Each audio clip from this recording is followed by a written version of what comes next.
उत्तर प्रदेश की सियासत में अक्सर चर्चाओं में बने रहने वाले राजनेता जो कि प्रदेश के पूर्व मंत्री भी रहे और वर्तमान में अपनी जनता पार्टी के राष्ट्रीय अध्यक्ष स्वामी प्रसाद मौर्य इन दिनों ऑपरेशन सिंदूर और उससे जुड़े विषयों पर जमकर बयानबाजी कर रहे हैं। प्रदेश में अपनी संविधान सम्मान और जनहित हुंकार यात्रा लेकर चल रहे स्वामी प्रसाद मौर्य ने इस बार प्रधानमंत्री नरेंद्र मोदी को अपने निशाने पर लिया है। नमस्कार, मेरा नाम है उत्कर्ष चतुर्वेदी और आप देख रहे हैं अमर उजाला उत्तर प्रदेश। आइए आपको बताते हैं कि स्वामी प्रसाद मौर्य के इन बयानों के बारे में, जिनका हमने हल्का सा जिक्र किया है, अब विस्तार से।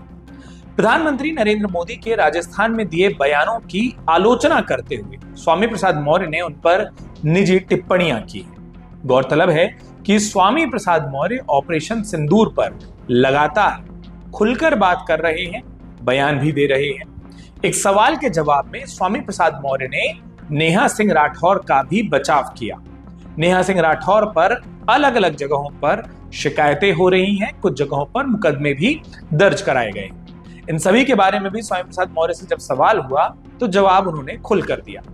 आइए अब आपको सुनाई देते हैं कि स्वामी प्रसाद मौर्य ने ऑपरेशन सिंदूर से लेकर प्रधानमंत्री नरेंद्र मोदी और नेहा सिंह राठौर पर क्या कुछ कहा है, और इस पूरी टिप्पणी पर आपकी जो भी राय हो हमें कमेंट बॉक्स में लिखकर बताना ना भूलें। साथ में उत्तर प्रदेश की हर एक महत्वपूर्ण खबर को सबसे पहले देखने के लिए अमर उजाला उत्तर प्रदेश को सब्सक्राइब जरूर करें। सुनिए स्वामी प्रसाद मौर्य का ये पूरा बयान। ये महाझूठ, सफेद झूठ।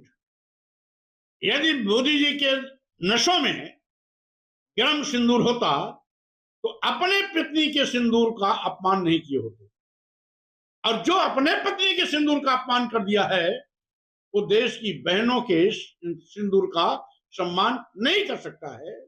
इसलिए ये फिर एक बार देश की बहनों के साथ धोखा हो रहा है, छल किया जा रहा है।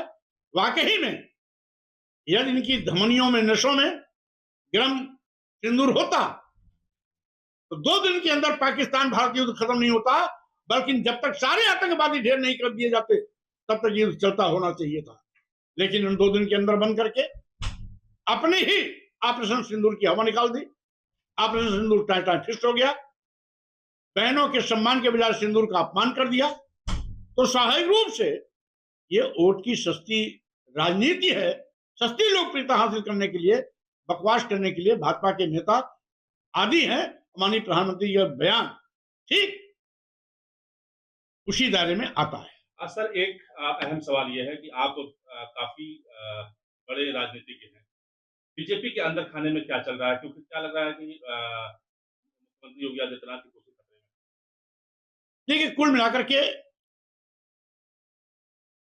योगी आदित्यनाथ जी हों या प्रधानमंत्री माननीय मोदी जी,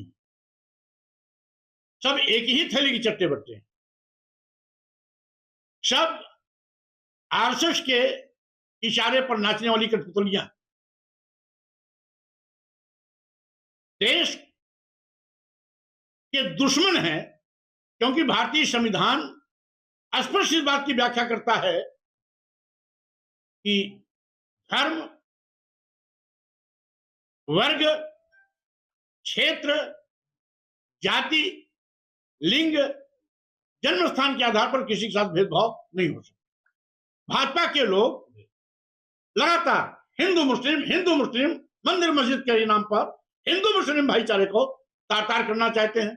वहीं पर जाति दुर्भावना से ग्रसित होकर के सामान्य से भी ज्यादा मेरिट में आने वाले एससी, एसटी, ओबीसी के अभ्यर्थियों को इंटरव्यू में नॉट फाउंड सुटेबल कह करके बैरिंग वापस कर दिया जाता है। तो स्वाभाविक रूप से जो संविधान का विरोधी है वो देश का भी विरोधी है, और भाजपा के नेताओं का चाल, चरित्र, चेहरा एक है जो हमेशा समाज को बांटने का पाप करते हैं। आपके वक्तव्य के बाद बीजेपी के लोग कहते हैं कि स्वामी प्रसाद मौर्य का मानसिक संतुलन बिल्कुल बिगड़ चुका है, इस वजह से वो आलू जलू जवाब देते हैं। अब भारतीय जनता पार्टी के नेताओं का दिमाग संतुलित है, इसीलिए मध्य प्रदेश के डिप्टी सीएम सेना और सैनिक को प्रधानमंत्री की जूती के नीचे बताते हैं।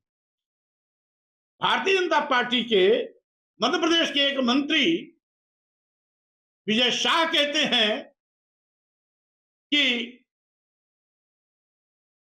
कर्नल सोफिया कुरैशी पर, जो भारत की एक बहादुर बेटी है, जिसने 2 दिन के अंदर पाकिस्तान की हवा निकाल दी, उसके विषय में अभद्र टिप्पणी करके क्या साबित करना चाहते हैं?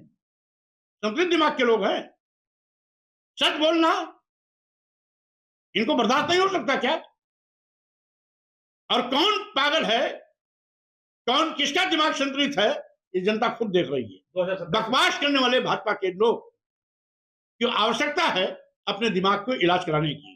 2027 में क्या सत्ता परिवर्तन करेंगे? 2027 का चुनाव भाजपा की विदाई का चुनाव होगा। इस संकल्प के साथ अपनी जनता पार्टी आगे बढ़ रही है। नेहा सिंह राठौर को लेकर के कई एफआईआर उनके ऊपर हो चुके हैं। स्वाभाविक रूप से नेहा राठौर ने, आप उनके पक्ष में? नेहा राठौर ने ऐसा कुछ नहीं कहा जिसमें राष्ट्रद्रोह का उन पर मुकदमा दर्ज किया गया। सच कहने की उन्होंने कोशिश की है, और सच कहना कोई गुनाह नहीं है।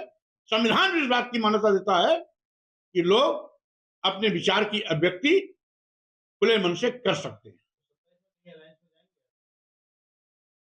भाजपा को हटाने के लिए यदि लाइक माइंडेड लोगों से हाथ मिलाने की आवश्यकता पड़ती है तो कोई गुरेज नहीं। केशव प्रसाद मौर्य को कहा जा रहा है इंटरनली कि वो आपके साथ आ रहे हैं।